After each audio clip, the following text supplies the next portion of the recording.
Welcome back. The time is 28 minutes to 8 on the Super Morning Show. At 8 o'clock, we'll go for the Joy Business Report. But now we're having a conversation around culture in a challenged economy, and it forms part of our Patriotism Month conversations. I introduced my guest to you, Dr. Obadele Kambon from the Institute of African Studies, and Nana Oforiwa Kranting, development economist, founder, Rural Chapels Ministry. So let me start it off with you, Doctor. Now, in a cultural setting, in a patriotic setting, we have shared beliefs, we have shared values, and we have shared norms. Is there any relationship between economic outcomes and patriotism or culture? This is a very good and very appropriate question, especially for Patriotism Month. I would like to actually frame the discussion in the context of a few quotes. The first from Amilcar Cabral, the first president of Guinea-Bissau. And in the quote, he says, the exercise of imperialist domination, like all other foreign domination, for its own security requires cultural oppression and the attempt at direct or indirect destruction of the essential elements of the culture of the dominated people. If imperialist domination has the vital need to practice cultural oppression, national liberation is necessarily an act of culture. So here we're seeing that for a people to be free in any way, shape, or form, it requires the expression of their culture.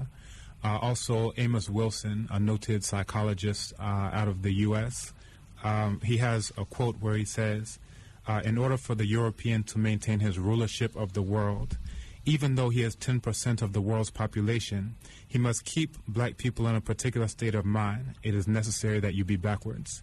You must avoid things that have some meaning to you and flock toward things that are destructive to your future, or else you wouldn't be oppressed, ladies and gentlemen. Oppression, and this is very important, oppression rests on people going places and enjoying pleasures that destroy them, and who are excited by nonsense and bored by stuff that they should be learning. I'll pause for that. Okay. That is the foundation upon which oppression rests. In this world where things are backwards, those who are oppressed must be made to feel freest when they are most enslaved. But if you don't understand the history, people say, how do we act like this? Why can't we get along? How can we do this? Why can't we do that? Every culture does what? Trains, teaches its people to be what it needs to continue its existence. Mm-hmm. You cannot turn your children over to other people or turn yourself to other people and expect to be the right people for yourself. You are out of your minds if you think so. Those people are going to educate you in their interests. And then finally, a quote from the oldest book in the history of mankind, the Instructions of Ptah-hotep, written some 4,500 years ago, and also written here in Africa, which is, one who obeys his belly or his appetite belongs to the enemy. So there are several key points that are being brought up in these. One is about created taste and desires, that the role of culture is to create in you certain desires that should be to your own benefit. However, if that culture is determined from outside or from others, then your tastes and desires will be all of these things that are not in your interest. So if we look at an example like a traditional festival, mm-hmm. let's say before the coming of Europeans, a traditional festival had so much political economy, there's so much benefits, tangible benefits for the people who participate. So we can say the palm wine tapper gets some benefit from here's the festival. Okay. Those who... Because he undertakes an economic activity exactly. that's related to the festival. That's related to the festival, and therefore he gets a benefit from it. You can say that the blacksmith who makes the gong gong, those who are carving the drums, we can say that all of these people, they have some role to play. So it's not just culture for culture's sake. It's that we are actually getting some type of tangible benefit from the culture that we are engaging in. We can even go to the bark cloth, the chen chen that used to be worn, that this person is beating the cloth, or those who are weaving the cloth, that they get these benefits. But now if we look at that same type of festival in modern times, here you have schnapps. So the thing that is part of the culture that would have been enriching the indigenous palm wine tapper, we now say it has to be coming from Holland before it is something that we want. The elders say, oh, don't bring me this local one. It has to come from Holland. We can look at the trade beads that were coming from Italy. Basically, and even some from China. Even some from China. Mostly from China, actually. These days. At that point in time, a lot of the ones that were being used for trade for enslaved persons, like the chevron beads, a lot of those at that time were coming from Italy, where they said one chevron bead was equal to 7 human beings. So nowadays we can even see the influx of the cheaper ones from China.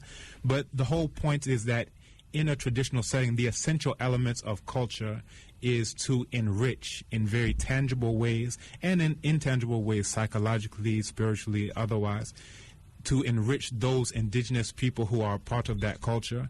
However, if that culture is perhaps subsumed by others, then the culture now becomes something where it is enriching everyone except for ourselves. So I just wanted to bring up that as something to frame our discussion: created tastes and desires as a role of culture, and then tangible benefits. Okay, so if I understand you correctly, Yes. we have certain cultural activities that support our local or domestic economy. Yes. Now, from the picture you've painted and from the trends we see around us, is the emergence of not the emergence of foreign culture actually, but if you look at some of these cultural activities that support the domestic economy, are they growing or are they being watered down? This is a good question. Again, if we can come to a central focus of culture, that essential elements of culture, we can look at culture not only in terms of, say, a traditional festival, but we can see if the essential element is to provide benefits for the indigenous people who are part of the culture. We can look at something like RLG, right? They make their own phones, they make their own laptops. We can look at Safo Kantanka. I homeschool my daughter. We went there as a field trip, and we're seeing all of the things that they're doing, televisions, that we can see those as expressions of a unique, modern Ghanaian culture in the sense of these are things just like before the coming of the Europeans to the festival. These are things that are being produced. They're even at Safo Kantanka, they are using steel in order to make their own engine blocks, and then they're driving the cars that they're making. They're carving, all of these things. So we can see to some extent those types of modern things as well being watered down because of the influx of foreign goods. And, we can talk about Samsung phones, iPhones, all of these things. And basically, again, this comes down to the point of created tastes and desires. If your taste and your desire is, for these things that lift me up in social status, and this has been the case for some time now, we can even go back hundreds of years, that if we're all alike, I have something that is rare, you see, and therefore this thing that I have is rare is something that you can't just go off into the bush and get. I got it from where? I got it from abroad. So because of these things, I have a phone that no one else has or that no one else can afford. If I go to my village, I can show these things off. I'm wearing clothes that no one else has, no one else can afford. So these are the things that we can see are watering down our culture, but it's not necessarily an external thing being put on us. There is something with the mind. There's a quote also from Amos Wilson, who we quoted earlier, who says the wealth of a people is not in their soil, but in their minds. And you can look at the British as an example of that. What do they have but coal and gas? However, look at the wealth that they amassed because of their mind to say that we will go and take the wealth of everyone else, and we consider that to be our right to do so. So, again, to come back to the essential elements, if our minds will change to the point where we say that it is something that elevates me to have something that is made in Ghana. There's a good documentary called The Great African Scandal, wherein it's an academic out of the UK, Beckford, and in it he talks about how the rice industry was collapsed. Now, when we talk about rice, generally people say, I like the white rice, the perfume rice, the American rice, blah, blah, blah. All of the imported ones. All of the imported ones. And except for the local ones. And this is the one that's actually healthy, the one that's not bleached. This is the one that has all of the nutrients. even rice growing, like people will eat rice with fork and, they say it's from abroad. But rice growing, if we look at places like Senegal, even during the time of chattel enslavement, they were looking specifically for people from Senegal. When we say jollof rice, this is a jollof kingdom of Senegal. They were looking for people who had the expertise in doing these things, but we're looking at it now from different eyes. We say that this is something that is foreign. And basically, the rice industry was collapsed, and you can go back to the early 80s, the Rawlings chain period, times of famine, that we flood the market. And when I say, this is coming from U.S., these types of directives and imperatives, we'll flood the market with this white rice, yes, this subsidized rice, to the point where it can collapse the industry. This is documented again in the Great African Scandal, and you can see a similar thing in a documentary called Life and Debt. Okay, so clearly our desires are shifting in such a way that we are not helping our local economy. Right. But let's try and identify the reasons for the shift. Is it contact with the international world, or does it have anything to do with education? It may have to do with education or lack thereof. Again, this will go to how we define education is education. There's a book called Too Much Schooling, Too Little Education, that these two are not necessarily the same thing. So if we are saying that we're educated, we may be thinking logically that we're doing things that enrich us, doing things that logically benefit us economically, psychologically, health-wise. However, in going to school, we sometimes get views that anything that is coming from abroad is therefore good. So this is a mindset that is not logical in terms of this is something that is destroying your own economy, but you continue to do it. These are things that are sending all of your jobs elsewhere, but yet we continue to do it. So I wouldn't say education if education, means anything good. We might say that the effect of schooling and, getting these ideas that we as African people are worthless. These are certain ideas that have been promulgated for, at least a few hundred years, that we are uncivilized, we come from the jungle, and therefore, for us to do anything good, it requires civilization, and civilization comes from where?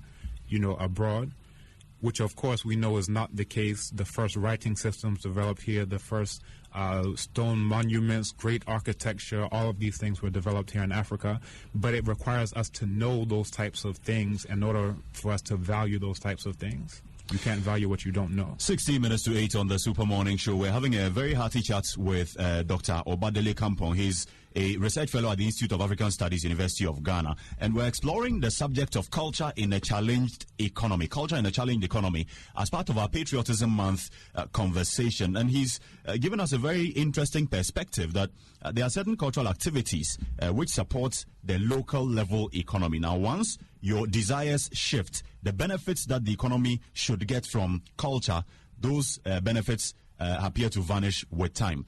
Send us your text messages, 1422, which is our short code across all networks. We'll also be very happy to receive your WhatsApp messages, 0244 340 437. Nana, what do you think about this, if you will, thesis which we've received from Dr. Kambon? What do you think some of the things we are doing are, for which reason we are not supporting the local economy through our cultural practices? You're right. We've just had a thesis. I mean, I'm just, you saw my mouth is open. Very enlightening. Right. We have to accept that culture is not static. All right. So there's a basic element that will stay, but it's not static. It will always be influenced by extraneous interventions. So we have a culture that says a woman's place is in the kitchen. Is that right? Mm-hmm. Do they always stay there? Take the Ghanaian economy now.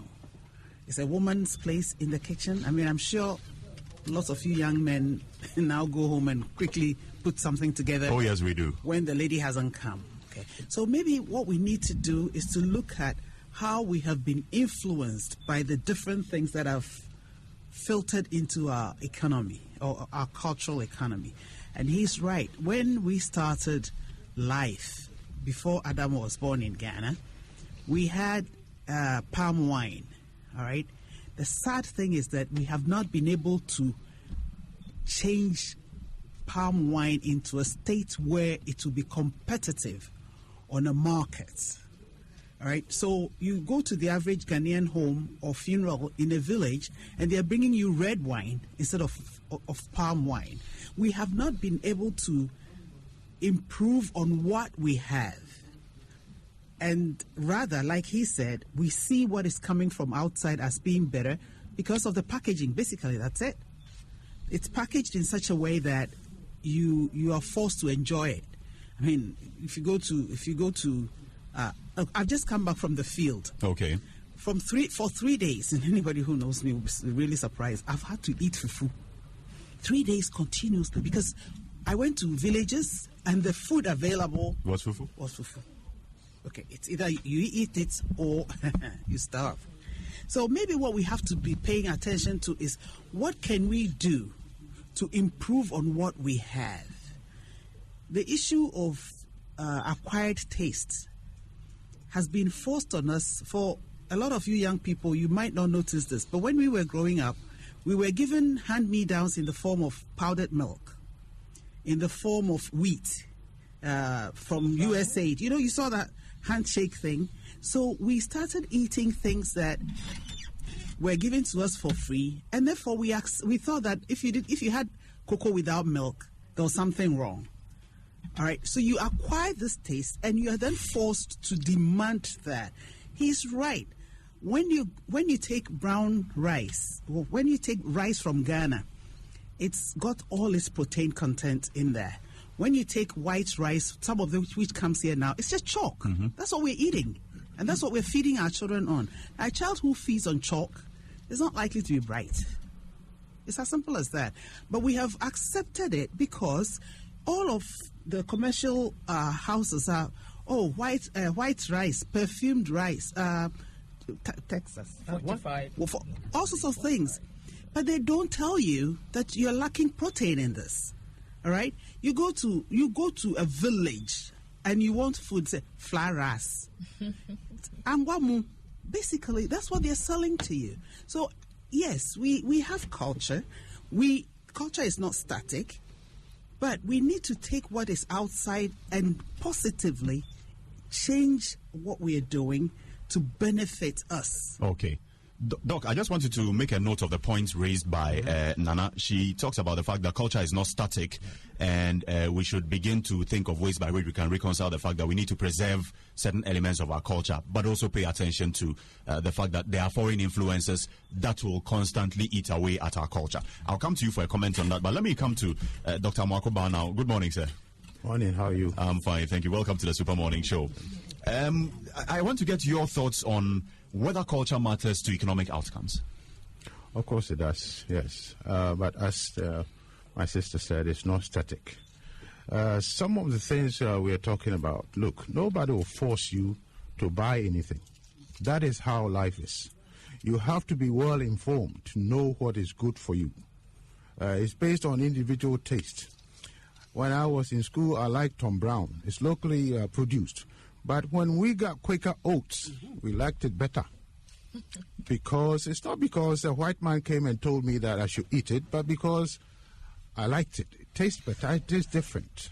And so if we move towards Quaker Oats and now forget Tom Brown, well, it's not the fault of the person who is selling it, right? And which means that if we find that people like Quaker Oats better than Tom Brown, then maybe we should find a way of making something that looks like or tastes like Quaker Oats. This is pure economics. Nobody forces anyone to do anything. You go to the market, rice, yes. We have locally manufactured rice. How many Ghanaians eat it? Everybody wants Sultana and all the other ones, perfumed rice. Why? Did anybody force us to do that? It's information. Taste is not forced on anyone. And so bit by bit, people are demanding that one, and that has taken over. The local rice, sometimes you eat it at your own peril because it's got gravel in it. Okay. And if you chew just once, that's it. I'm not eating that again. I want us to broaden the scope beyond, for example, the foodstuffs we're using to look at the issue about taste broadly, more broadly than we're doing. Exactly. The thinking, I think, is the biggest problem. Thinking. You see, their outlook, everything is thinking. And if you don't think, well, somebody else will take advantage of you. That's it. It's based on individualism. And so if you, as I said, if you snooze, you lose. And this, an example is this EPA that EU wants us to sign. Fine. It is, they see something good in there for themselves. What do we see in there for ourselves? And so it's your outlook. It's a sophisticated game. And so if you are not sophisticated enough, well, they take advantage of you. Dr. Kambon, do you agree?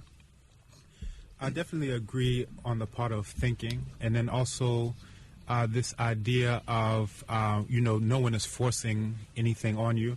There are different levels of power. One is force in terms of physical coercion. Then you have, coercion without, physical force. And then one of the most complex and developed levels is manipulation, wherein you think that you are making choices when you're actually reacting. In the act of reacting, you think that you're thinking, but you're actually just reacting to external stimuli. So simplify it and break it down. Let me break it down. Examples, I'll give you an example like Pavlov's dog. You have this psychological experiment where a bell can be rung and then the dog starts salivating because every time the bell is rung, he's given some food. So it comes to a certain point that all you have to do is ring the bell and the dog will start salivating. He's reacting. He's being manipulated to have what we would think is a response that would require, something like food, but he's just being manipulated in that sense. And again, if we can come back to our quote, we said, in this world where things are backwards, those who are oppressed must be made to feel freest when they are most enslaved. So here we say that, I just happen to want. It's like in the U.S., everyone in my age group wanted to get Nike Air Jordan sneakers. Mm-hmm. It didn't require physical force and it didn't require coercion. What it required was all of these things being put into your environment. Advertising. This is the point. This is the point that this is the highest level because you think that you just happen to want it. And you say, I'm an individual. I want these Jordans. However, every single person is saying they want the exact same thing. I want this starter jacket. I want this Nike jacket. So all of these things, and we think that we're thinking, but we're actually being manipulated to make these certain choices. But at least in your case, that's a good thing. I mean, because these are symbols of what America represents. These are brands that are American. So you stimulate the American economy by patronizing them. It's definitely in the interest of those who are creating the tastes and desires, but it may not necessarily be in the interest of those who are adopting them and who are thinking that they are making those choices of themselves. Now, to come to the point of culture not being static, this is the whole point that I'm making, that because we know that this is the case, we can actually decide the direction that our culture goes in. So it's not to say let's stay. Typically, the view is that going forward is going modern and becoming more European, and going backwards is returning to our own individual ethnic groups. And I think it's a very narrow view. As African people, once we actually understand what that means, we can not only look at what my specific ethnic group does or what Ghana specifically does, but we can look laterally. We can say, okay, what type of political government systems existed in the Congo in ancient times, and how may those essential principles be used to develop, our own thing here now. We can look at, what were the Zulus doing? So we can even look at the global African world and say, all right, what type of martial arts are being done in Brazil, in Cuba, and all of these places. So it requires us to, once we understand that we have a role in culture changing, that it's not static and it's not, let's just go back to my village or go forward to the UK, that we can start to make these choices and make informed choices, and also recognize what may be manipulating my choices. If I just say I want this, what went into making me want this? A very good example, there's a documentary called Good Hair by Chris Rock, where he talks about how all of these black women specifically want to perm their hair. Now, they all say that they just want to do it. But what caused them to want what they want? What in their childhood? Now, we can look at these commercials where they have these white women who are flinging their hair in the breeze, and they are saying, beautiful, beautiful. You have this sound bite attached to this. And then as the thing that sparked him to do the documentary, he said his children came in, and they said, I want my hair to be straight.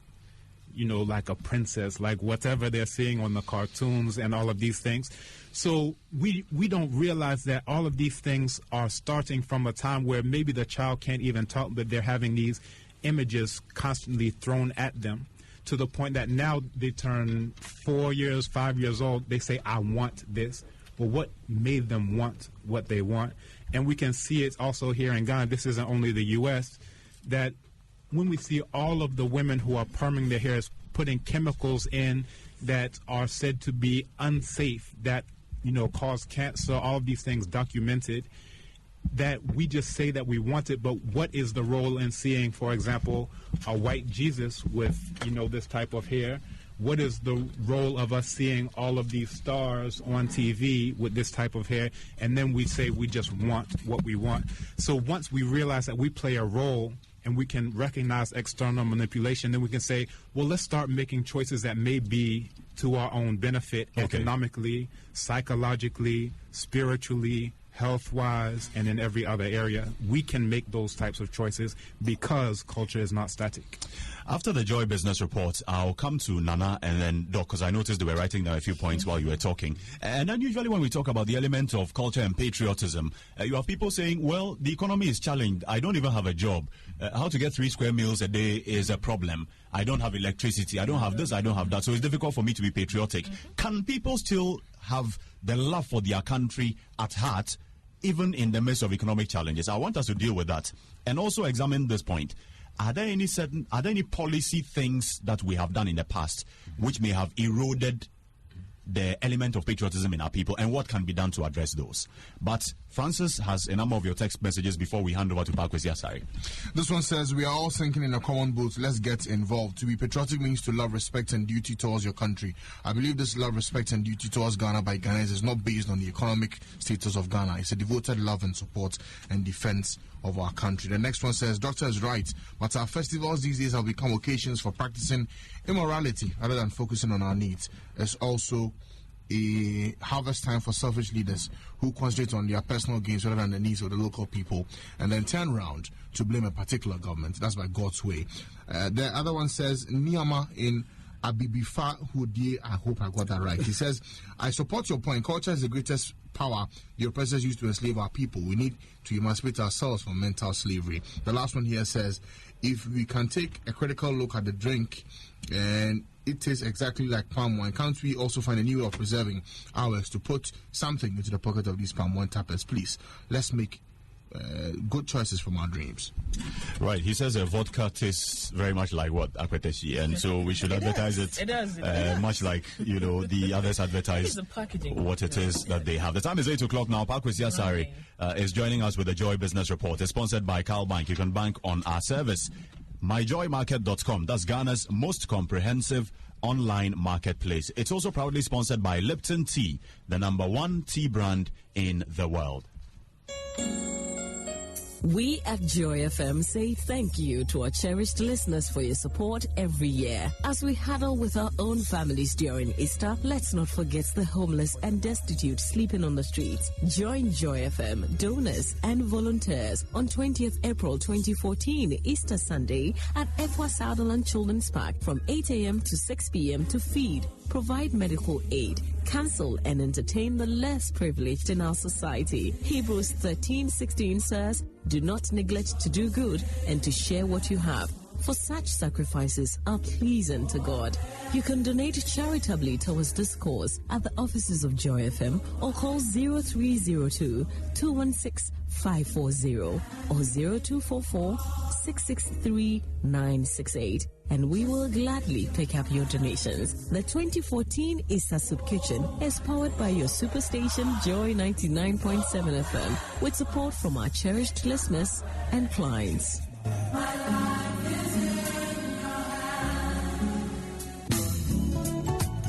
free with the British Airways 747 on the Super Morning Show.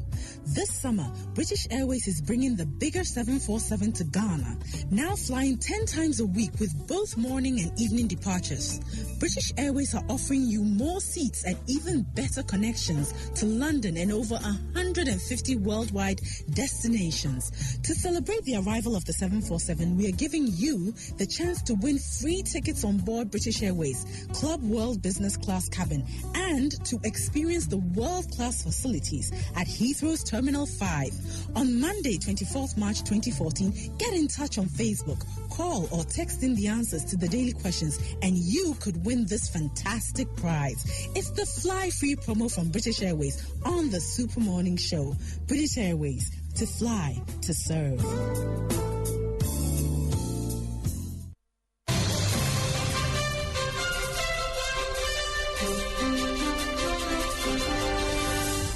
Good morning and welcome to the Joy Business Report. And coming up, economist Kwame Pianim criticizes government for its inability to inspire confidence in the Ghana cedi. What sense does it make for me if I have 1,000 Ghana cedis to go and buy dollars and put it under my bed for a year? If I know that the cedi and the dollar, the cedi is going to depreciate by say 5% a year.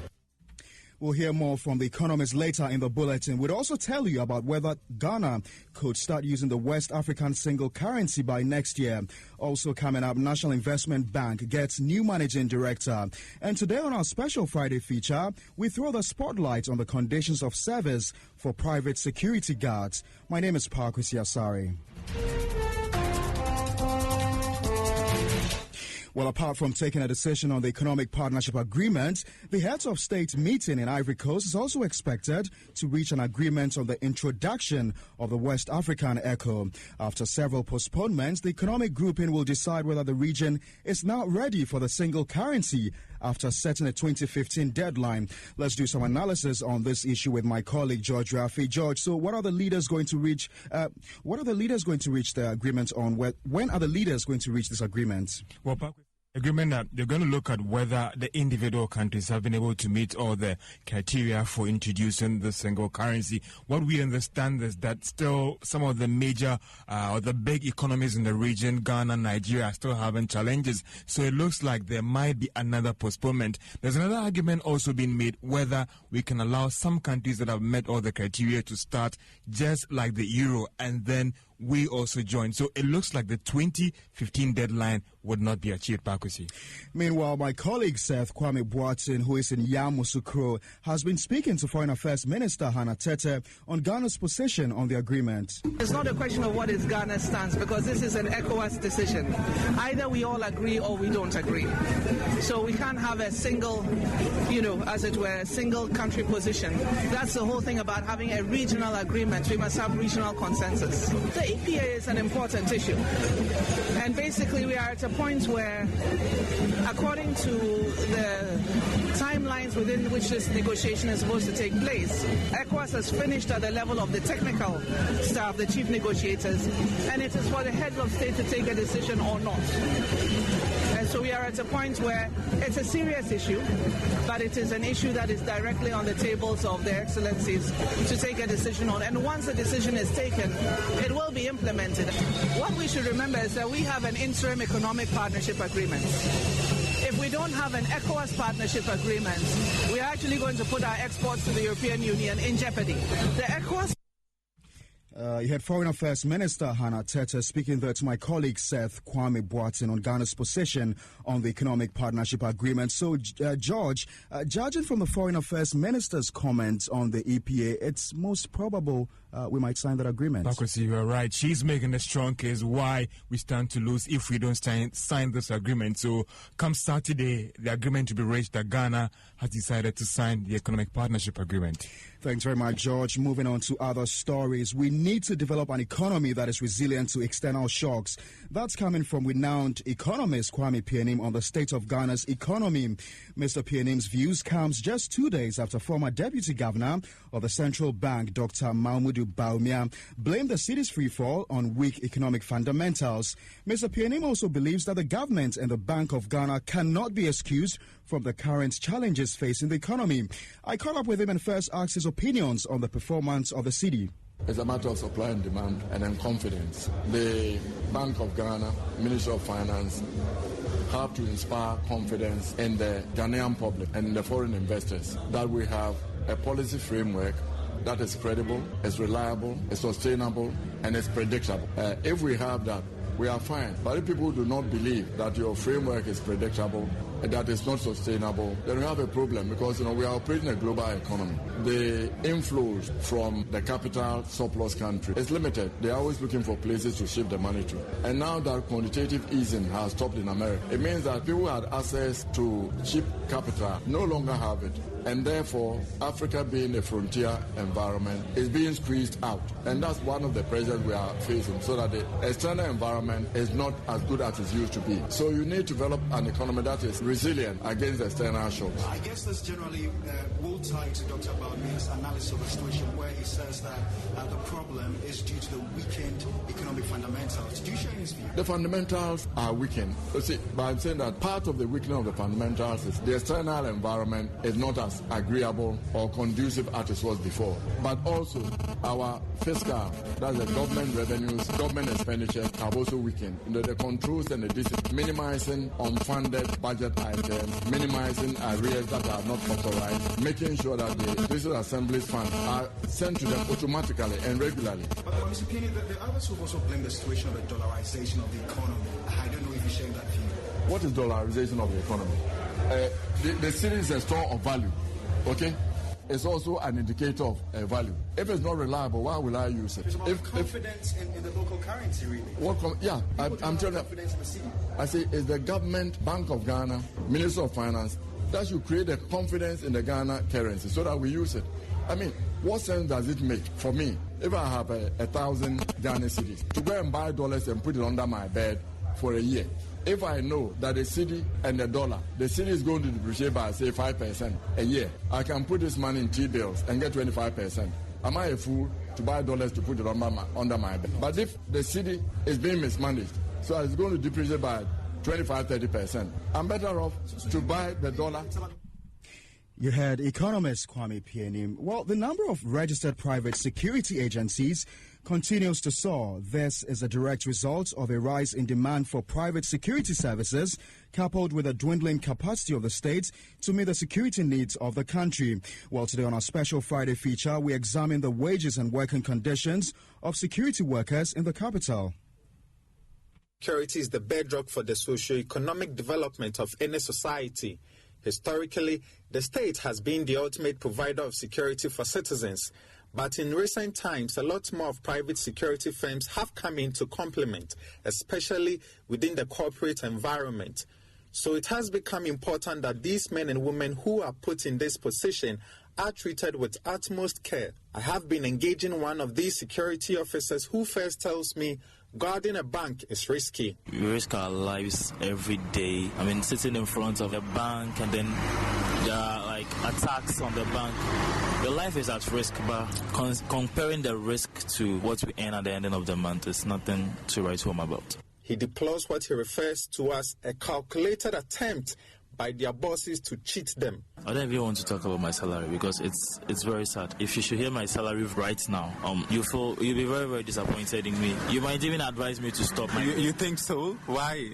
Seriously, you will even like hold my hand and pull me out of here and take off my clothes and say, no, my man. Okay, so I want you to tell me about it. At the end of the month, some of us take home as much as 200 Ghana cedis. 200 Ghana cedis. That's what you receive. Yeah, me in person, I receive 200 cedis. And ask yourself, more than Ghana, even living in Accra here, 200 cedis, what is it going to do for you? Nothing. Yeah. We'll bring you the full report of my colleague Samuel Obin-Apes reports, subsequent bulletin at 1 p.m. Before we go, government has appointed Ernest Mauli Agbesi as a managing director of the National Investment Bank. Joy Business has learned that his appointment took effect from March 3rd, 2014. Mr. Agbesi takes over from Dr. P.A. Crunchy, who resigned from the bank last year. Mr. Agbesi is a banker by profession and has over 25 years of experience in banking. Until his appointment as managing director, Mr. Agbesi also worked with Unibank Ghana as the head of business development and retail sales, a head of banking operations and business processing. Ernest holds an MBA in strategic management from the Paris Graduate School of Management in France. That's all for the Business Report at 8. My name is Parkwisi Asari. The business news is sponsored by Lipton Tea. You can join Lipton on the journey of refreshment and vitality. The world's favorite hot tea brand will give you the needed level of alertness to start your day. Lipton Tea, #1 tea brand in the world. Guaranty Trust Bank, the most customer-focused bank, has opened a branch in Cape Coast to offer unrivaled convenience, fast and reliable banking services in the central region. This new branch in Cape Coast is located at F87/3 Kotokraba Road, near the Kotokraba Market. They offer universal banking services, in-branch banking, efficient internet banking platforms, and fast and reliable money transfer services. GT Bank, wouldn't you rather bank with us? The Joy Business Report is also brought to you in association with Carl Bank. Carl Bank has a domestic money transfer service which enables you to send or receive money locally using Carl Bank branches. There's also an MTN mobile money service you can sign up to. Otherwise, they run Western Union, Vigo, and MoneyGram money transfer services for you to receive money from abroad. Carl Bank, you can bank on our service. Hello, Chief. I take Kambon, so if you send the money, then I'll go fit take for here. You don't know how I'm sending the money. What if I use Western Union? Easy. I'll go take for here. What about if I use MoneyGram or Vigo? Yeah, no, I'll go take So what about MTN mobile money? Oh, boss, whatever you use, even Carl Bank domestic money transfer, if be Carl Bank, no, I'll go take Yes. Okay, then I'll send it to you right now. Okay, Chief. Whether you're receiving money from abroad or from Ghana, Carl Bank is the bank for you. Receive money from abroad through MoneyGram, Vigo, and Western Union. And for all your local money transfers, you can rely on Carl Domestic Money Transfer and MTN Mobile Money. Make only one stop for all your money transfers at any Carl Bank branch today. Carl Bank. Bank on our service. To have life is a wonderful gift. To earn a living is fulfilling. To be with family and friends is a time to treasure. But to plan today is the best way to secure tomorrow. My advantage is that Enterprise Life gives me the most reliable solutions to help plan for tomorrow today. What's yours? Give yourself, your family, and employees an advantage in life. Visit any of our offices or bank assurance partners nationwide and sign onto a life policy. Enterprise, your advantage.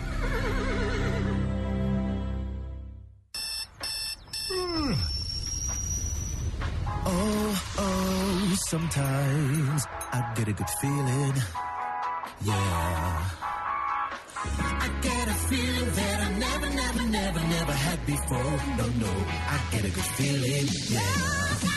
I got a feeling that I never had before. No, I get a good feeling. Yeah. Don't just get up. Wake up every morning with the great taste of Lipton tea. Lipton, #1 tea brand in the world. Source, Euromonitor International.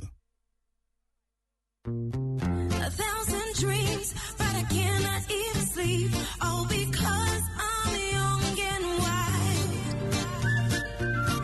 A million reasons to step into the future. If I create, one day I will smile. I know say money no day. Money no get map, but money get saved. Money for the show at the end of the day. Photocopy shadow and the shuttle on the way. I for buy books, you check my looks. Fish for the A's with my roots. I for do all this to save money with GT Create student accounts. Yes, sir, my lose. Get creative. Get GT Create student account today and find out what a savings account can do for you. A million dreams. I step into the future. GT Create. Now I can smile. I'm whistling from the bank. I'm whistling from the bank. Guaranteed Trust Bank. Wouldn't you rather bank with us? At Afrodan, we believe that many of the problems people have with their health is as a result of the way they sit. In other words, your chair can kill you. Here's Dr. Marcus Mann of the Chiropractic and Wellness Center. What you have to remember is that the spine is the lifeline to your body, and posture is the window to that spine. Now, posture is affected by your daily activities and habits like sitting. That's why at the Chiropractic and Wellness Centers, we recommend what I believe to be the best chairs available for preventing not only subluxations, but also other health problems that you may not be aware of. And that's Rabami and Mobilex chairs. Unfortunately, on a daily basis, I have to correct the effects of this poor sitting habit in our businessmen and businesswomen. Always remember, optimal spine equals optimum health. So, for the sake of your health, buy Rabami or Mobilex chairs from Afrodan. We are on the first floor of the Swansea Shopping Arcade. Telephone 663-085. I've tried and tested different kinds of rice. So when it comes to satisfying my customers, it has to be the Rice Master's choice. I use only Texas Star when it comes to my famous jollof, the most favorite dish. Big Joe makes the most mouth-watering Omutio special for Sunday afternoons. Couples go over the moon for my fried rice made with Chicago stars. When it comes to wache, I never disappoint because it's made with Delta rice. And even when I make my daily plain rice and stew with Ruby, they always come back for more. When it comes to true quality rice, only one man's opinion counts. Rice Master. Tastes to share, moments to remember.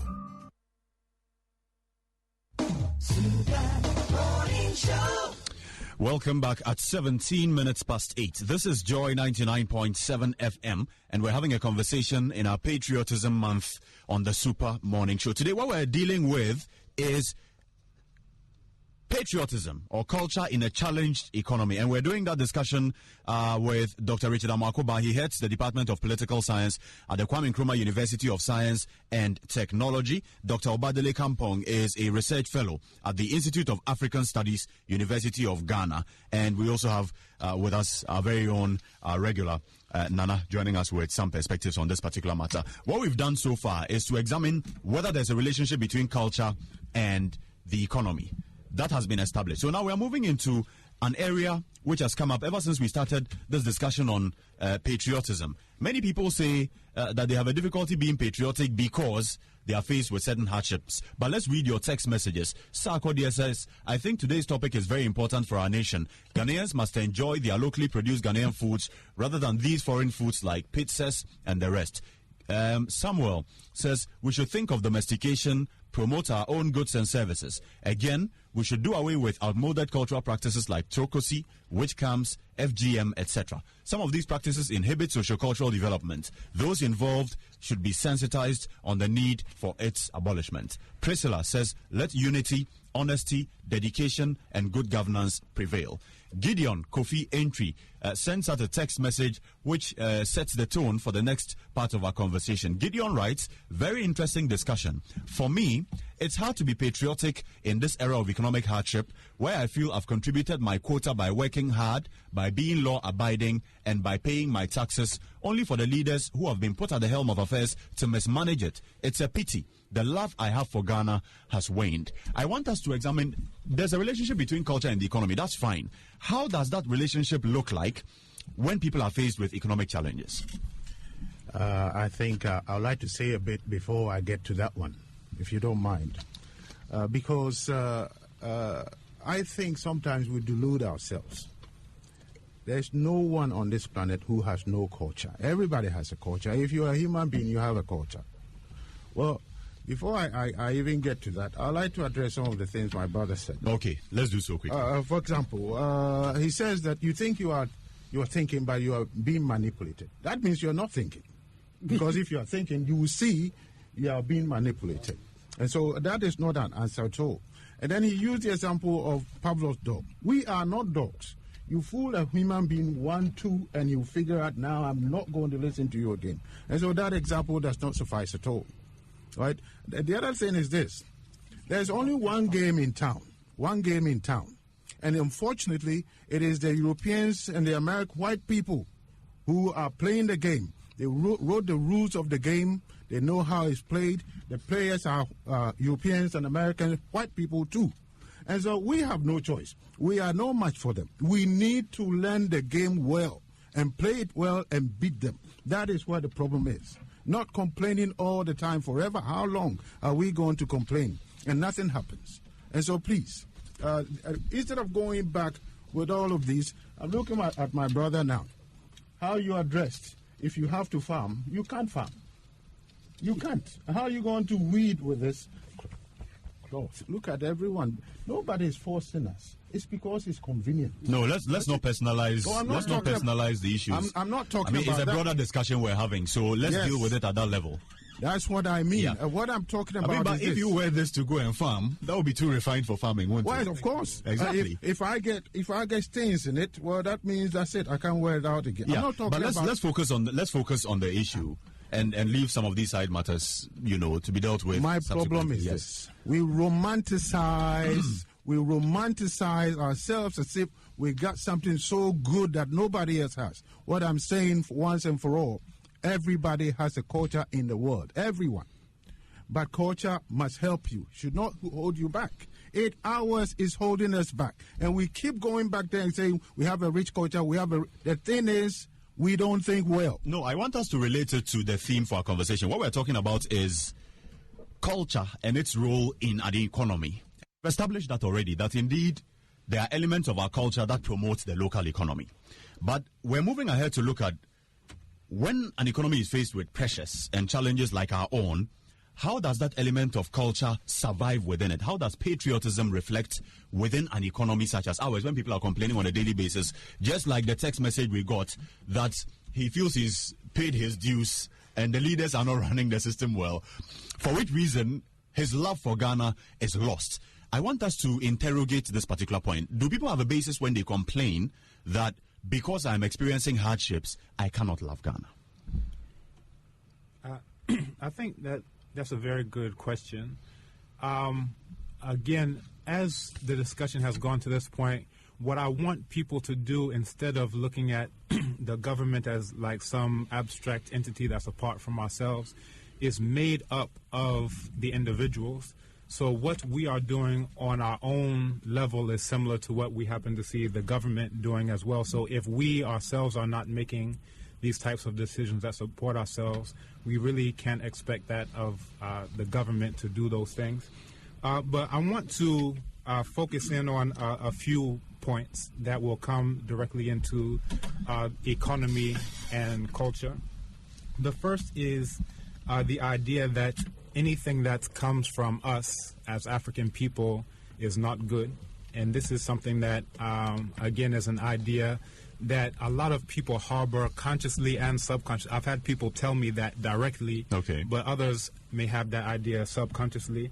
And we have a view of modernity. I was born and raised in the U.S. I'm not sure if you can tell by how I'm speaking, but we have a view of what modernity is that is not necessarily consistent with what it actually is. So right now, what's cutting edge is sustainable architecture. So they're talking about, doing these things that are sustainable, green building, all of these types of things. And where are they coming to learn it? They're coming to Africa, going to the villages, seeing how the mud, quote-unquote, huts are being built. And then there are huge multi-million-dollar companies, specifically Arizona and New Mexico, that take this technology that they come here to learn, and now they've made it, look what we've discovered, like Christopher Columbus supposedly discovered America. You discovered something that we've been doing for thousands of years. So we have certain things that we can use if we don't have this prejudicial idea that anything that is ours is bad by virtue of that fact. Another thing is that, we have different fermented foods.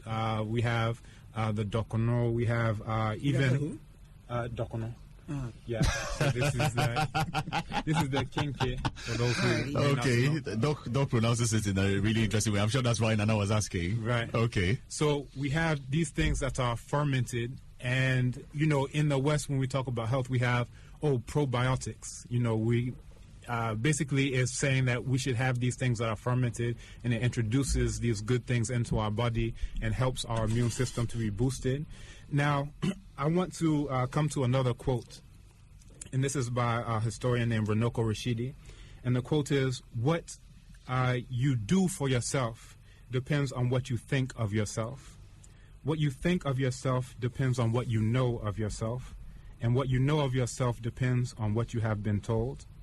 So, if you are told that you come from the jungle, if you're told you come from a bunch of savages, barbarians, people who have no civilization, no history, you'll act that out. But if you know that you come from the continent that gave birth to humanity and civilization, and that slavery did exist, but that we fought it and we resisted it, I think that changes everything. You'll have found a sense of pride and you'll want to identify with Africa.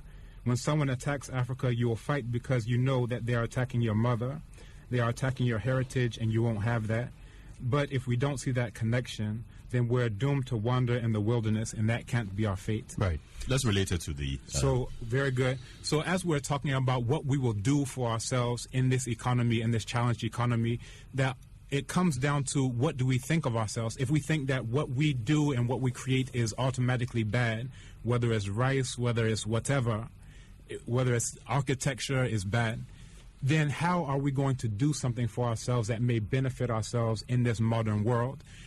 We may become caricatures of what we think modernity is because we have a view this is what they're doing out there, when in reality they're doing the things that we oftentimes are throwing away. And in terms of the contradictions, we mentioned some of the contradictions that exist between economic development policies and choices that we've made over the years, that we have an idea of what we may call, there's a proverb, which is to say, when we're all working on the mountainside, one person doesn't look at another person's posterior. Yeah. So basically it's saying that we are all doing these things that may be contradictory, but because I'm also doing them, I won't point out yours and you also won't don't point out mine. Yeah. So what it requires is, as opposed to, oh, let me point out what he's wearing and say that this is something that may not be beneficial for the economy, it may help me to look at myself and look internally and say, what am I doing on a personal level that may not be helping the economy? What are my choices day to day? Do I say I will purchase Goyle over, say, another, Shell or whatever? That these are the choices that we make in our day-to-day lives, and they have a direct impact on what the government is able to do. If we say something like, when I was 18 years old, I said every single day of my life I would wear clothing that is made by African people. That was a personal choice. And since I'm 34 now, and I've held on to that every single day up to this point in time. So sometimes I do farm, but I don't wear cloth to farm. That's right. But I make sure that it is made by African people. So these are some of the choices that we make in our own individual lives that will have an impact. Let's say, hypothetically, if every Ghanaian made that same choice, it would revolutionize. China would be coming to us begging us for loans. You understand? Yeah. Just from that one single choice that we may say is superficial, what are you wearing? But it has, again, an impact on political economy. Now let's come down to the idea of the government. There's a proverb, Abambeboa ifriniyem, or Mambeboa ifrifie, which is to say that what we are doing, the choices that we are making, it's internal, and that will determine whether or not Ghana is doing well or not. So when we're saying the government, again, is not some abstract thing that's living off in the clouds. It's made up of the individuals who are making these choices on a day-to-day level. So let's say if in your everyday life, everything that you do is supporting foreign economies and not Ghana economies, why do we think that magically when you become elected that you will make decisions that are different? So I remember a few weeks ago, maybe a month ago, they were talking about the president made a trip to Dubai. Well, in your own individual life, would you say, I will never set foot in Dubai? I will never, ever go to the UK. I will never go to the US. Would you make those choices? Because when you become elected, you're not going to make choices that are very much different. But then we come down to the point of contradictions. So we saw also at the State of the Nation address where the president is lifting up shoes and saying this is something that we made here, or let's make the sacks of for cocoa, that these are things that aren't necessarily new ideas. We had the Feed Yourself, we had our Kasonoma, radios, we had all of these things that we were doing ourselves, and these are things that I think we should take up again. Very well. Nana, Doc has given us a very clear indication of the kinds of choices that we can make to turn things around. I just want you to add on to that. Well, I think that we should be paying attention to our development options in this country. First of all, I'd like to ask every Ghanaian, if possible, to owe allegiance to the Black Star. All right, I think that's the one we already do. Only when there's sports, when there's football, when there's soccer. But let's move away from soccer and start looking at the Black Star, the red, gold, and green. I think that we are a country now where we owe allegiance to different colors rather than our red, gold, and green. And I think that's one of our fundamental issues. Okay, we have shifted. We have shifted from a national agenda to short-term piecemeal planning for elections. And what it means is that for all of us who do not have those colors, we can't even breathe in Ghana anymore. All right, you guys, the press, everybody, when you turn on a radio, it's about a color. It's not Ghana, and therefore for people like us who do not have any allegiance to colors, we don't listen to radio anymore because we're tired. But going back to development, maybe this whole month when we have this discussion and people call in, I am unemployed. I don't have income. My electricity is not on. How can I be patriotic? And I think that's where we should be taking a step back and looking at what can we do to make young people feel like they belong where they are wanted. All right? I would like to submit that until we look at things like unemployment, low incomes, money in my pocket, okay, we have to look at things like access to quality service. I'll give you an example. I was somewhere near Boko, and there's a young man I had worked with earlier on an irrigation site. And I met him about 2 years ago. He was driving a motorbike. And I said, oh, you're doing well. Oh, madam, you don't know. This dry season garden has helped me so much that I've moved my child from capitation grant to international school. I see. Now, that said volumes. This young man decided, international school around that area is quite something else, eh? But he had made a difference in his life. He had earned his own income. He had accessed the kind of service he thought would make a difference in the lives of his children. I think we should be looking at long-term development solutions that will bring joy to our, not your joy, real joy to our people, security to our people. We should be looking at Kwame Nkrumah's time, or maybe I shouldn't use Kwame Nkrumah, in the 60s. We had plant development based on natural resources. That's how come you had Bonsa Tai doing Firestone in Western region, because we had rubber. That's how come we had Sopon ceramics based in Sopon, all right? We are not doing that anymore. Like he referred to, Akasanoma, all these things are gone. What we have is, I'll change education so that many people will go to school. How many students, you know what, you read a letter from, or a passage from a university student these days, and you wonder whether they went to school. English is bad. The grammar is terrible. Okay, now let's wrap up. Okay, so I would like to submit that let us probably take a step back, look at our development policy. We have a culture, yes, but let us step our development policy in our culture and in our natural resources and see how best we can use that to create real incomes for our people. Let people feel like they belong to a place which cares for them rather than a place that they are being used, which is what we've heard all this month. Okay, Dr. Ba. Well, there's something I have to say. I think it is unfair on your part when I pointed to my brother, Dr. Obadele, and said how he's dressed. I wasn't talking about how he's dressed. I dress the way he's dressed when I go to funerals. I dress sometimes when I go to church. I'm talking about he's wearing a cloth. So it's not a personal attack. It's something, actually, he's the one who borrowed it. This is ours. And so why would I be attacking him if I say how he's dressed? The point is, this is ours and we don't wear it because it's not convenient. I wasn't talking about him specifically. You don't wear it. He doesn't wear it. We are not wearing it. Why? Is someone forcing us? No. Well, okay. We talked about pizza. What is in pizza? Bread, tomatoes, meat. Don't we eat all of it? It's just the way it's put together. So what is wrong with it? If somebody has some better way of doing something, why not make it your own? Are we in a fight with white people? Is that what we're talking about? I don't understand it at all. Pizza is easy. Children like it, adults like it. And all the things, the ingredients, we use them anyway. So what is the big deal about that? Let's come to the meat about what the person said. Patriotism is not just words. You can't say, I love my country because you were born there. Everybody was born somewhere. Is there any territory in the world that is not a country? So you come from a country, you were born somewhere. It must be based on something else, something substantive, something important, right? I'll give you an example. I have a case in court. Somebody bought my vehicle.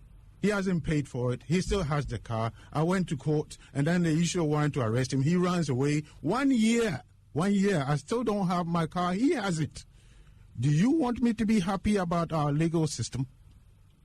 How do I be happy about it? Justice too long delayed, it is said, is justice denied. Nobody cares. So you take care of yourself, and I take care of myself. This is how our country has become. When a young person finishes school and you don't get a job, you can't take care of your family. Why should he be patriotic? What is patriotism then? I'll tell you something. I've lived in America for a long time. They have suppressed black people for a long time. That everybody knows. But I tell you, when you say, Kennedy said, ask not what your country can do for you, ask what you can do for your country. It was assumed that in America, if you apply yourself, even if you're a black person, you can make something of yourself. Here, what can you do? Businesses are failing left and right. Where are the jobs? And so when we talk about patriotism, it is not just words. It has to mean something more than that. That when you are sick and you go to the hospital, you know you have a competent doctor to take care of you, right? And that you take your children to school, they will learn and make something of themselves. What in our country is working now that somebody should stand up and say, what? Viva Ghana? What is working now? 22 minutes to 9 on the Super Morning Show. That's how we draw down the curtain on the patriotism conversation for today. We're very happy to enjoy the company of Dr. Amwakoba, head of the Department of Political Science at the Kwame Nkrumah University of Science and Technology. We also enjoyed the companionship of Dr. Obadele Kambon, who wants to make a very quick submission before we round up. Don't go back to that. Yes, I won't. I wanted to make a point about the Black Star. I taught a class at AUCC, also I teach at University of Ghana. Many people don't know that the Black Star came from Marcus Garvey, so the very symbol that we are talking about. What the point I would like to make is that oftentimes we don't really understand that we are Africans on an operational level, just as we don't realize that we're Ghanaians until it's time for the Black Stars to play football. On an operational day-to-day level, once we understand this, then we can start saying, again, it's not only what we find in Ghana, whether it's Chokosi or whatever. We can say our culture is African culture as a whole, wherever it may be found on the continent. Once we understand that, it's not, oh, this person is borrowing, this African is borrowing a cloth or a style of wearing cloth. If this person is African, this particular style of wearing cloth is also African, therefore it is mine. We also, when it comes to language, when we talk about operationalizing being African, I may say my language is Akan and your language is Ga, or my language is Ewe. Once we understand we're African, then if I'm Ewe, I will learn Ga as well because I'm African and that's an African language. So I want to close with a point made by Samia Nkrumah, which was that Kwame Nkrumah, he never called himself a Ghanaian. She said he called himself an African based in Ghana. And once we can get to that level of not seeing ourselves as, these ethnic groups, but a larger umbrella throughout the African world, I think we'll really be going someplace. And that's Dr. Obadele Kambon. He is a research fellow based at the African Institute of African Studies at the University of Ghana. And we also were very happy to enjoy the company of Nana Oforiwa Kranting, development economist, founder, Rural Chapels Ministry. It's 19 minutes to 9 on the Super Morning Show. All right, this is Dr. Obadele Kambon, and I'm coming with a slight addendum to the recorded show. And basically there were a few other points that I wanted to discuss that I didn't get a chance to discuss during the show itself, and the producer and the host, Bernard, they have both said that in retrospect they would have liked for it to be only me on the program, because they felt like the other two may not have lent very much, how to put this in a good way. They may have watered down the program in some way, shape, or form, so they say in retrospect they would have liked for it to have been me alone on the show.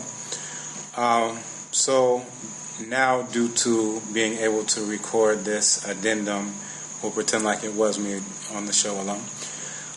One of the other concepts that I wanted to introduce was Amamremu Swantie, which is cultural AIDS.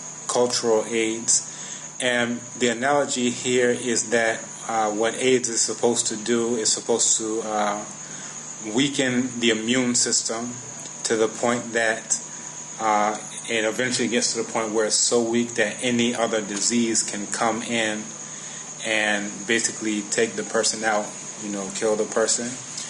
And I'm drawing this analogy because when it comes to culture, that seems to be our situation, one of cultural AIDS, where we don't really have an effective evaluative criteria. We don't really have a criteria that we're evaluating this thing and saying this is something that we should adopt in a systematic way, and this is something that we should reject in a systematic way, and operating based on what's logical, operating based on tangibly seeing in various areas such as economics, psychology, health, all of these things, whether they are beneficial collectively, individually, whether they're detrimental collectively, individually. So this is one of the major issues that we have, is this cultural AIDS. Anything that comes in, because we don't have a strong enough immune system to filter things out and say that this is something that we should bring in, and for X, Y, and Z reasons, and these are things that we should keep out. One of the few times that I have seen some evidence of a filtering process is in the stance against homosexuality, even in the face of losing loans and other things. So this is one of the issues that I wanted to bring up. Another additional issue that I wanted to bring up was the idea of Africans in the diaspora, and really what I consider to be the strong suit of Africans in the diaspora, which is in the realm of ideology. And we can see this going back towards Pan-Africanism and its emergence as a concept, to some degree negritude. We can see movements like Harlem Renaissance. We can see leaders like Marcus Garvey, Malcolm X. So when it comes to ideology, that seems to be something that in the diaspora we have a pretty good grip on. And on the continent, what I see us having a stronger grip on is the actual tangible ways to be self-sustainable and be free. Now, to articulate that a little bit better, this is to say, here on the continent, a person may get sick and go out and pluck the leaves that are necessary to get better, or they may be able to build a house, using just things that are in the environment, or may be able to, do things like, here's some corn, I can grow it from scratch and then turn it into local food like banku. So all of these things are the tangible nuts and bolts that we could say are expressions of freedom, whereas in the diaspora we may have more of the rhetoric or the ideology about let's get free. But this is basically my analysis of the strengths of the two sides. Now, to bring that back to the discussion that we've been having, I wanted to bring to light the hundreds and thousands of Africans in the diaspora who are initiated and practitioners of African spiritual systems, such as the Akan spiritual systems, those who are Akomfor, those who are Babalawo. And in the reclamation of these spiritual systems, it's not a thing of saying, oh, let's go and see what continental Africans are doing, and thereby, let's imitate whatever we happen to see continental Africans doing right now. that the entire reason for Africans in the diaspora, by and large, of getting out of Christianity, Islam, and these things is a desire for freedom. It's very difficult to say that you want to be free in areas of psychology and areas of economics and other things and be worshiping an imaginary white man. So when we say that we want to be free, then we say, all right, well, let's get rid of these religions that were used to enslave us, whether it's Arab worship or European worship, and let's look towards our own traditions. Now, keep in mind that our original impetus for leaving those religions of our enslavers was that we wanted to be free. So now here we come to seeing continental Africans who are practicing what we are calling our traditions. But as we look at how that's actually done, and we mentioned this, we were talking about how festivals are done now as opposed to how they would have been done prior to the coming of Europeans, that when we are reclaiming these spiritual traditions, we find that, they're saying you have to, this particular obosom requires white horse whiskey, or when you go to see the elders, you have to bring the schnapps from Holland, or you have to bring the white calico cloth, or these cigars, this specific brand of cigar, and all of these things. And again, you find that these various implements are all enriching the same ones who were saying we were trying to get out from underneath their oppression. But here we find ourselves enriching them yet again. So in our critical look at what we're doing and why we're doing it, we come back to, well, what's the original reason that we are practicing the culture? Again, it's not culture for culture's sake, but it's culture in order to have some type of demonstrable benefits, tangible benefits in various areas. So as we're looking at that, we're saying, okay, we're not just doing culture for culture's sake. We're not just going to be doing what we happen to find continental Africans doing. We have to have some type of critical analysis, and we have to have evaluative criteria to filter out the things that we see are not beneficial, and then really focus in on the things that we do see are beneficial. So, those, again, who are very, I would say, forward-thinking about the reclamation of our traditions and our culture are saying, all right, well, let's throw these things out as we find them to be not beneficial, and therefore, we're basically taking steps to eradicate the cultural aids from our side as Africans in the diaspora. Another thing that I wanted to touch on or make more of a point on is about this idea of direction versus position. And I say that in terms of, for example, for myself being an African born and raised in the diaspora, I could see myself coming to Africa, getting a PhD in an African language, and then teaching at an African university as opposed to, say, something in the U.S., all these, very white institutions. So my direction is moving more towards being African. For someone who may be born here on the continent, they may see that same thing of, I'm teaching at the university here, as being the most European thing that they could possibly do. And, they'll wear their suit and tie every day. They want their tea, they want their pizza and all of these things, and they have no intent on, supporting anything African in any way, shape, or form if they can help it. And this brings up the ideas of noted Ghanaian writer Aikwe Arma. And in his book, 2000 Seasons, in the prologue, he gives this extended analogy about those who are thronging towards this white, pale city of destruction because they don't really know what it is. They see the glitter, they see the glitz, and they say, this is what I want to be a part of. But then you have those who have already tasted this pale white destruction, and they are looking for a way back to our way. And what this causes is some type of at the very least passing by each other, those who are rushing headlong towards white destruction versus those who already are familiar with it and are looking for a way back to our way.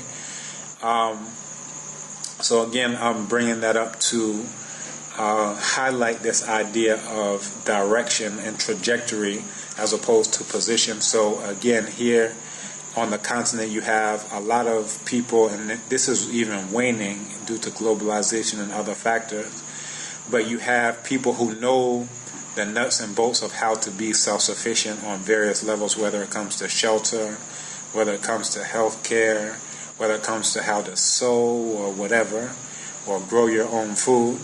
And that's the position that they're in. But the trajectory by and large is, let's try to be as European as we can and eradicate anything, all of those types of skills that we may have been able to use to be self-sufficient. Whereas in the diaspora, generally speaking, we have not retained a lot of those skills. So we have the ideology, but now we're coming in the direction of trying to find a way back to our way. So that's another thing I wanted to point out. In terms of supporting our own, again, it's not everything that we create ourselves. You know, African people are really not at the forefront of creating rocket ships, nuclear bombs, and things of that nature. So it's not everything that we do make. However, the things that we do make, there's an impetus on us to support those things. And when we don't, you know, again, we have to look at ourselves. We'll turn around and say, how can we be patriotic when we have potholes in our roads, the lights are off, and these things? But what I really, the crux of everything that I've said in the interview is that I would really like us to focus on taking more responsibility. And in taking more responsibility, we can look at an example of, say, potholes in Africa. A person will drive over this pothole, and when that person does, I want them to look at their smartphone, which is coming from Korea, and think that there's a direct correlation between this pothole and the smartphone. Now, what's the correlation? That the money that they could have been investing back into Ghana through something like an RLG, which is a Ghanaian-owned phone company, that exact money is patching a pothole right now in Korea. So, again, this is, you know, a very direct analogy, but just to make it more tangible and visible, that the money that is not staying here in Ghana is going somewhere, and when it goes to these places, it's building the infrastructure, it's building the schools, it's building the healthcare facility, the, you know, millions, if not billions, that are flowing out of the continent in order to fulfill these created tastes and desires. That money is going somewhere, and it's being used for these particular things. Another thing that I wanted to bring up was this idea of, it's actually a concept pioneered by Amos Wilson, who I quoted at the outset, and it's an idea of spirit possession, and he's making an analogy between what goes on in a neo-colonial African mind when you have all these created tastes and desires that are implanted into us through advertising, through things like, right now they have this advertising campaign from Coke that says, share a Coke with AC, share a Coke with Kwesi, share a Coke with Kwadwo, with Adjoa, and it has the names printed on the Coke bottle. And recently there was a girl who was passing by, and she was like, oh, and she picked it up and said, oh, how did I know that it would be AC? Oh, that's me, that's me. That, you know, we say that we are not subjected to the same types of things as, for example, the Skinner boxes, the Pavlov dogs, all of these things that were used in these psychology experiments. However, we don't understand the degree to which we're manipulated in very much the same way this advertising campaign has made this young lady want to drink Coke, which is very poisonous. You know, all these studies have been done about how you leave a nail in Coke and it'll disintegrate the nail. You can use it to get, you know, dried blood off of the roadside, to clear battery acid, you know, off of battery terminals and things like this. So, these advertising things that go into our minds and we really don't understand them. So once we do have these created tastes and desires, this entity that has been embedded into us, this consciousness which is not in our own benefit, is like a type of spirit possession, again, to draw this analogy, that here you have, it's like schizophrenia or multiple personality disorder, or as Du Bois called it, double consciousness, that this entity that wants its pizza, that wants its oats, that wants its white man's suit and tie and anything else, all these created tastes and desires, that it wants things that sustain itself, even if those things are to the detriment of its host. And it's kind of like a parasitic type of relationship. So this implanted consciousness that is implanted through manipulation that we really don't fully understand is something that is inside of us, but it doesn't really serve us. And we can see how once things can get uncomfortable, or these things are mentioned, these contradictions are brought up, this entity attempts to defend itself, even again at the expense of the host, body, as the consciousness is basically satisfying its own taste, its own desires, whether or not it's for the good of the individual or for the society as a whole. Again, Amos Wilson is someone who's very good to read on this. He has a book, Blueprint for Black Power, where he goes into all of these various concepts from a psychological perspective to help us understand it a bit more. Another thing that I wanted to bring up again was how a lot of people, and it's tying into this last point, that we don't fully understand why we want what we want. We just think that we want what we want, and that's what we want, and that's it. However, these ideas of what do we want and what do we not want is something that we really need to give a lot of thought to, about what things were put into our environment in order to create those desires, what advertising campaigns, what product placement, what social pressures were put around us to tell us these are things that are good, these are things that are desirable, without really thinking, is it logical for me to pursue these things?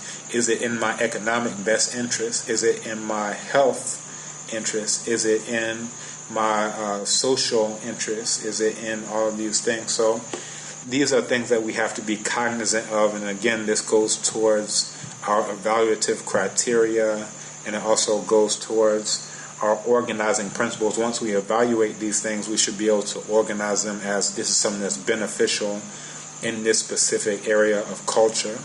This is something that's beneficial in this specific area of education. This is something that's beneficial. And you can basically chart it out. And myself and my father, we have this concept of the black tricks. And basically it's, charting all of these various areas, and any action or any thought that comes up, you should be able to say, this is beneficial towards me on an individual level, this is beneficial towards African people on a collective level in these specific areas, which may overlap as well. And these are things that once we're conscious of them, once we're conscious of the manipulation, then we can start to do things in order to counter it, and also in order to inspire others. And I wanted to bring up an anecdote to come back to the point of what we desire, what we think is good. That there's a guy who works at University of Ghana, working with some of the IT things for the Faculty of Arts, and he was confiding in me how he's not able to let his hair grow or wear African clothes except on Friday. And he said that if he went up to on the hill where the administration is, wearing the types of things like how I was wearing, how he would be strongly censored. And, they would tell him, go back home and come back after you are coming, with your suit and tie on and your, cut and all of these types of things. So again, it's not necessarily based on what's logical. is not necessarily based on what is beneficial, as we can see in various tangible ways. It's based upon a collective type of being mesmerized into thinking that what is ours is automatically bad. We're not really evaluating it. So we can see on these levels that there's punishment for those who may be doing something that at the end of the day is logical in various areas. And on a personal level, actually one of my advisors spoke to me and said, like wearing this traditional cloth, like he said, you can wear batakari. He said, I know you'll never wear suit and tie. And I said, yes, you're correct. But he was like, you could wear batakari because, other Ghanaians won't be scared by that. But if you wear the cloth, that, again, this is going back to this analogy of spirit possession or schizophrenia or double consciousness, that they will be scared of that and they will lash out, at you in various ways for doing this, not because what I'm doing is going to kill someone or hurt someone or whatever, but because it highlights just from them looking at me their own contradictions on various levels of, these are things that should be mine, but because I've been taught that everything that's mine is bad, I'm now going to lash out at somebody who is not, or who's reminding me, I should say, of these types of contradictions. So, for me, I wore a cloth to my PhD defense. I wore a cloth to my job interview. I wore a cloth to my presentations at Linguistics Association of Ghana, to seminars, and this is what I wear along with my beads showing my rank in the traditional spiritual system, which a lot of people who are ethnically Akan or whatever don't even recognize or know what it means. But again, it's not a thing of let me come to the continent and imitate whatever I happen to find continental Africans doing, because again, I may end up adopting things that are maladaptive. And there's a proverb, which is to say, I've escaped from the fire ants and then gone and fallen into the fire. That we're not leaving a very oppressive situation where we've been basically conditioned to do things that are not in our best interest in order to come to the continent and then just adopt other maladaptive behaviors that aren't in our best interest. It behooves us to take a critical eye and say, is this something that is logical, beneficial in these things? But with the advice that my advisor gave me, he was saying that, people may actually prevent your progress, promotions and things like this in the university environment because of feeling threatened. And again, it's not the fact that they're African that's being threatened, it's this again, implanted double consciousness that is being threatened and says, I only desire these things that are white, and anything that's African, I'm going to kick against it almost as a reflex or a knee-jerk reaction without necessarily going down the path of logic. So, again, what I want us to take from this is that we have to basically look at it like we should bring up these contradictions, not to point them out in other people, but more so to look at ourselves and change what we do. When we change what we do, then we change the world around us. We cannot be oppressed by someone who plans on taking all of our money in the form of cash for skin bleaching and hair weaves and all of these things if we don't desire those things.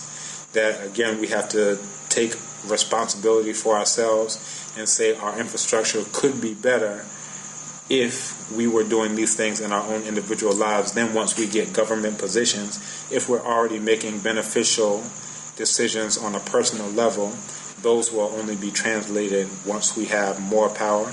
In the sphere of influence, if you're doing wise things, once your sphere of influence grows larger, you will continue doing those wise things, and it will have an impact on other people's lives as well. And we really have to get away from dumbing things down for Ghanaians. And I hear Ghanaians saying this, like, oh, if I say this, people won't understand, or blah, blah, blah, blah, blah. That some people may not, but that doesn't necessarily mean that, oh, let me never say anything that's logical or that makes sense, because I'm afraid that no one will understand what I'm saying. So, once we are introducing these concepts, you'll find that some people are indeed inspired by it. There was a young lady who I spoke to her that I would never be interested in a woman who permed her hair or had her hair like a horse or a dog or a white woman or anything like this. And from that time on, she kept her hair natural, and I hadn't seen her for like 2 years or more. And then I saw her, and her hair was still natural, and I was like, wow, that's wonderful. And she said not only that, all of her cousins are now keeping their hair natural, and her friends as well. And they were asking her, oh, what do you put in it and these things? So I could have approached it like, oh, Ghanaians will never understand this concept of let's not put poisonous chemicals that cause cancer into our brains. Let me not say anything. Or I could share the information that I have about it, and we can see the results that now she's better health-wise, she's better psychologically, saying that I'm not trying to be a cheap imitation of an animal with animal fur or whatever on my head. That, these are things that we can do just on an individual level to inspire and really make changes in our own lives. And once we're making changes in our own lives, we can counter the external manipulation with our own inspiration by how we're living and what we exude and what we do on a day-to-day basis. So those were the points that I wanted to bring to the fore. And I was told by, again, the producer and the host that they want me to be back on and possibly suggest some books to read. They're going to have a book review. So I suggested a few, like Blueprint for Black Power, like 2000 Seasons, Nile Valley Contributions to Civilization, Exploding the Myths by Anthony Browder. And, again, I think that once we get this information out, it's like putting a glass of clean water next to a glass of dirty water, that you don't have to, there's a proverb in Wolof, Sabu du food bopam, that soap doesn't wash itself. And then in Tree we say, and chine and kamfu ne say mede, that salt doesn't praise itself to say that I'm delicious. But when people hear things that are true, that are logical, that resonate with them, they will start to gravitate towards those and move away from the dirty water, which is obviously contaminated. So I just wanted to bring this to a close with a few of those ideas, and hopefully in the future I'll be able to come back and introduce more. And again, these ideas are not just my own ideas. A lot of other scholars, Amos Wilson and Kwame Ture, and my own father, Dr. Kamal Kambon, all of these ideas are the collective wisdom of Africans throughout. And the final point that I'll make is this idea of collective wisdom as Africans, that once we know that we're Africans, and I made this point actually on the show, that, we could look at it like, oh, Ghanaians borrowed the Black Star from Marcus Garvey when he was in the U.S., and Marcus Garvey borrowed his things from Booker T. Washington's idea of self-sufficiency and practical education. So all these people borrow. This is really ridiculous. I can't borrow my own cloth and put it on. I can't borrow my own money from myself. This is something that's already mine. So Ghanaians are not borrowing the Black Star. They're Africans, and this is something that's African, so they are using what is already rightfully theirs. Africans from the diaspora cannot be borrowing something